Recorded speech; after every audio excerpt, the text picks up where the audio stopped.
మంచిర్యాల జిల్లా చెన్నూరులో జరిగిన గణనాథుడి నిమజ్జనంలో ఉద్రిక్తత చోటు చేసుకుంది. చెన్నూరు పట్టణంలోని కొత్తగూడెం కాలనీలో వినాయకుని శోభాయాత్రలో దాడులకు దిగాయి రెండు వర్గాలు. కత్తి పట్టుకుని ఓ యువకుడు గొడవకు దిగగా అతనిపై దాడికి యత్నించారు మరో వర్గానికి చెందిన యువకులు. దీంతో ఇరు వర్గాలను చెదరగొట్టి పరిస్థితిని అదుపులోకి తీసుకొచ్చారు పోలీసులు. కత్తిని స్వాధీనం చేసుకుని ఘటనపై కేసు నమోదు చేశారు.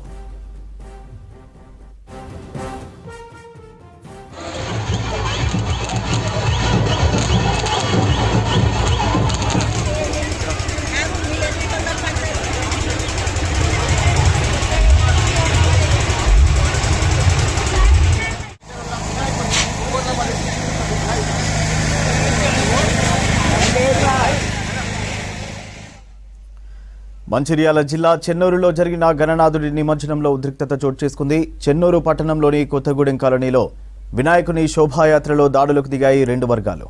కత్తి పట్టుకుని ఓ యువకుడు గొడవకు దిగగా అతనిపై దాడికి యత్నించారు మరో వర్గానికి చెందిన యువకులు. దీంతో ఇరు వర్గాలను చెదరగొట్టి పరిస్థితిని అదుపులోకి తీసుకొచ్చారు పోలీసులు. కత్తిని స్వాధీనం చేసుకుని ఘటనపై కేసు నమోదు చేశారు.